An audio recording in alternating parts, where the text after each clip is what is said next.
Bonjour à tous, c'est Sepa45, j'espère que vous allez bien et aujourd'hui on se retrouve pour une nouvelle vidéo tutoriel sur comment organiser sa team BF3 en mode ruée. Alors durant cette vidéo, vous pourrez apercevoir différents tutos sur par exemple les classes à choisir, les armes à choisir, les équipements, les spécialisations des squads à privilégier, etc. etc. J'espère que cette vidéo va vous plaire. Dites-moi dans les commentaires si ce concept vous a plu. N'hésitez pas à laisser un petit j'aime. Allez, c'est parti. Grand 1, les maps sans véhicule. Les maps que je dis maps sans véhicule sont des maps étroites. Par exemple, dans Opération Métro et dans Grand Bazar, avec toutes ces petites ruelles et tous ces couloirs très étroits, ceci facilite le corps à corps. Donc, l'ingénieur qui lui est là pour détruire des véhicules ne servirait à rien, plus le sniper qui est là pour marquer les cibles de loin ne servirait également à rien. C'est pour cela qu'il vaut mieux faciliter le médecin et le support. Alors, pourquoi 3 médecins et pourquoi un support? Nous allons déjà commencer par expliquer pourquoi un support.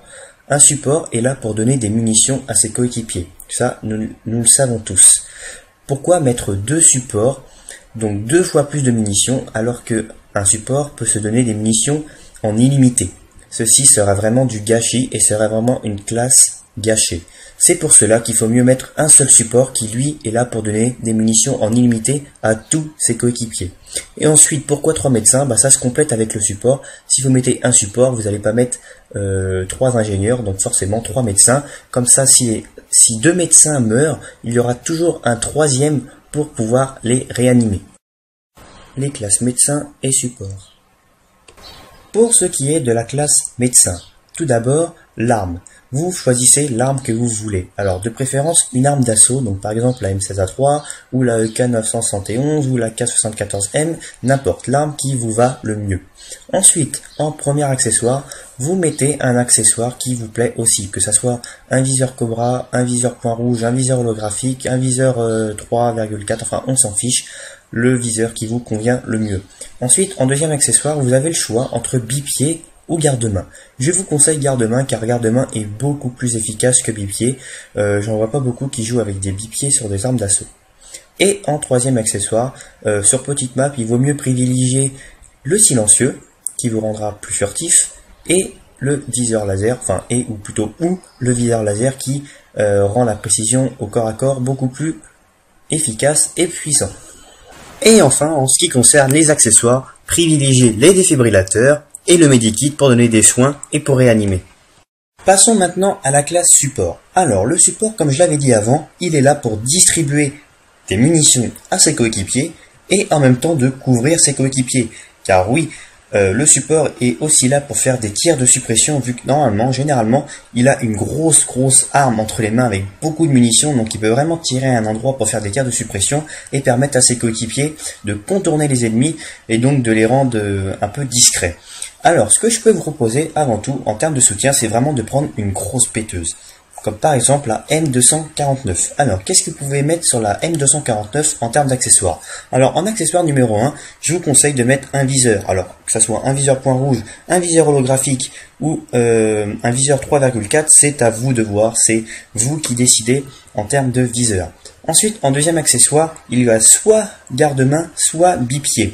Alors moi, je peux vous conseiller bipied. Alors pourquoi bipied? Tout simplement parce que quand vous êtes sur une surface plane, vous vous allongez, le soldat, lui, va sortir ses bipieds et va se positionner. Et comme ça, vous pourrez bombarder une zone sans que l'arme ne bouge une seule fois. Et enfin, en troisième accessoire, je vous propose de mettre munitions pour avoir beaucoup plus de munitions dans la M249. Et normalement, avec un chargeur de M249 plus munitions, je pense qu'on peut tuer facilement 9-10 ennemis, voire plus, sans recharger une seule fois. Donc généralement dans la partie, si la partie dure environ une demi-heure, vous devez recharger, peut-être 4-5 fois dans la partie. C'est vraiment pas énorme. Et en ce qui concerne les accessoires, alors vous avez le choix entre soit de mettre du C4, soit de mettre mortier, ou soit de mettre Claymore. Alors là, c'est votre choix. Soit, dans les petites maps, généralement, il vaut mieux mettre soit du C4, soit des Claymore. Moi, je vous conseillerais de mettre des Claymore. Pourquoi? Parce que déjà c'est beaucoup plus discret que le C4, parce que si vous posez du C4 vers les bombes, attention, pas sur la bombe, il faut pas le faire, ça c'est vraiment très désagréable. Si vous mettez du C4 vers les bombes, ça se voit directement, un gros truc noir collé au sol, bon, ça se voit. Alors qu'une clé mort, vous la mettez dans un coin de mur, ça ne se voit absolument pas et ça vous fait un kill gratuit. Voilà en ce qui concerne la classe support. Grand 2, les maps avec véhicule.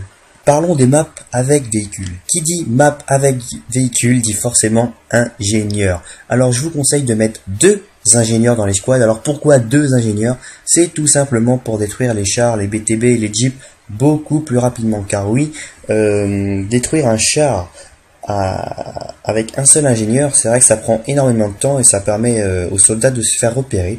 Alors que si vous êtes 2 à tirer sur le char, il ne saura même pas où mettre la tête, donc il sera complètement déstabilisé. Il y en a un qui tire à l'avant ou un qui tire sur le côté, puis un qui tire à l'arrière, donc là le char va être complètement déstabilisé et il ne pourra rien faire et vous aurez détruit le char extrêmement rapidement. Donc voilà, vaut mieux privilégier 2 ingénieurs.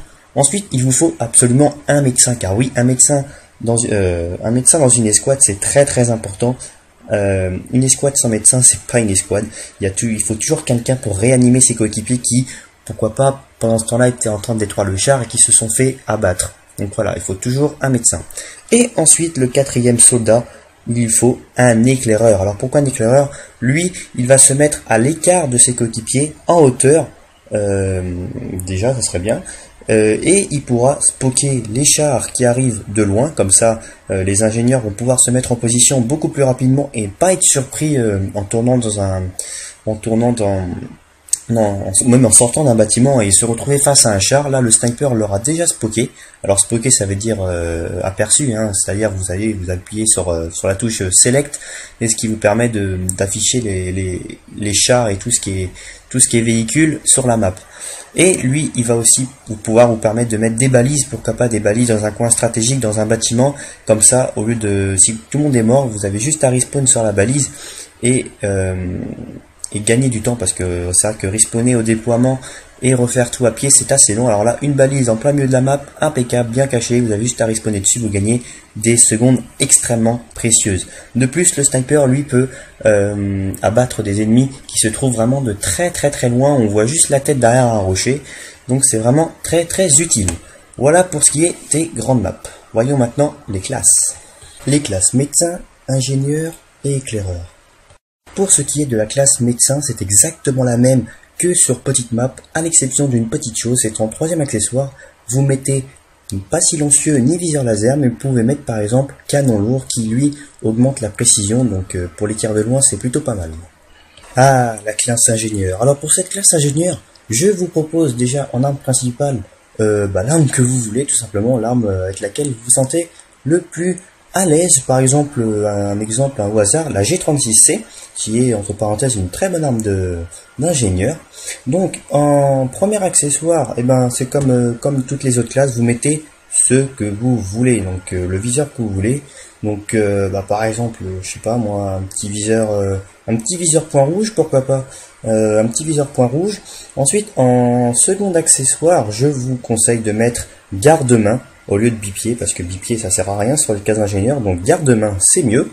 Et en troisième accessoire, alors qu'est-ce que je pourrais vous proposer en troisième accessoire? Moi je mettrais canon lourd pour augmenter la précision des tirs de loin. Voilà. Ensuite, en ce qui concerne les accessoires, là il n'y a pas photo, forcément le SMO ou le RPG, ça dépend de quel côté, soit russe soit américain vous êtes. Et enfin le chalumeau pour enfin réparer tout ce qui est véhicule, donc Jeep, tank, hélico, etc.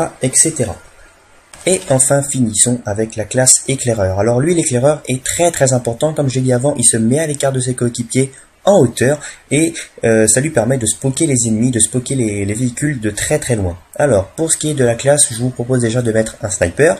Par exemple, le SV98 qui est un très bon sniper. Ensuite, en accessoire, alors moi je m'y connais pas très bien en accessoire vu que j'utilise très peu l'éclaireur.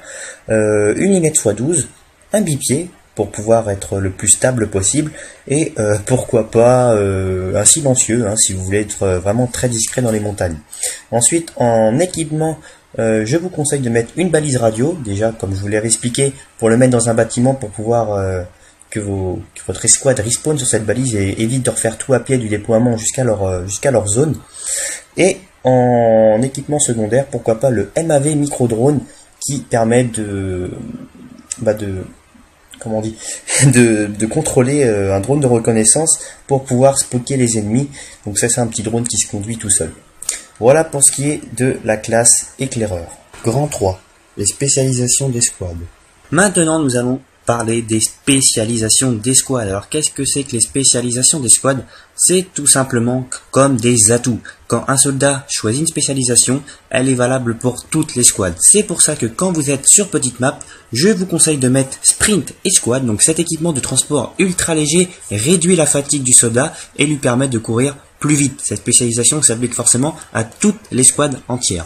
Ensuite, je vous conseille de mettre Munitions Escouade. Donc ces porte-chargeurs tactiles molles supplémentaires permettent au soldat de transporter davantage de munitions pour son arme principale ou son arme de poing. Ensuite, je vous conseille de mettre Par éclat Escouade. Donc ceci réduit les dégâts infligés par les explosifs et les éclats d'obus tout en fournissant une protection supplémentaire sur les parties sensibles du corps. Et enfin, je vous conseille de mettre Grenade. Donc ça va être en fait des pochettes à grenades molles supplémentaires permettent aux soldats de transporter davantage de grenades en main et de grenades 40 mm. Donc 2 grenades au lieu d'une.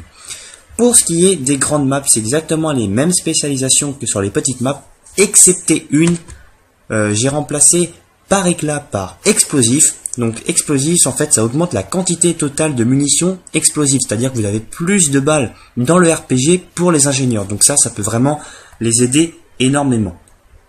Voilà, cette vidéo est enfin terminée. J'espère que vous aurez appris beaucoup de choses grâce à moi. N'hésitez pas à laisser un pouce bleu, à vous abonner à ma chaîne et de mettre la vidéo dans vos favoris. Ça m'a pris énormément de temps pour la faire. J'espère pouvoir être récompensé. Allez, salut à tous et à la prochaine vidéo. Bye.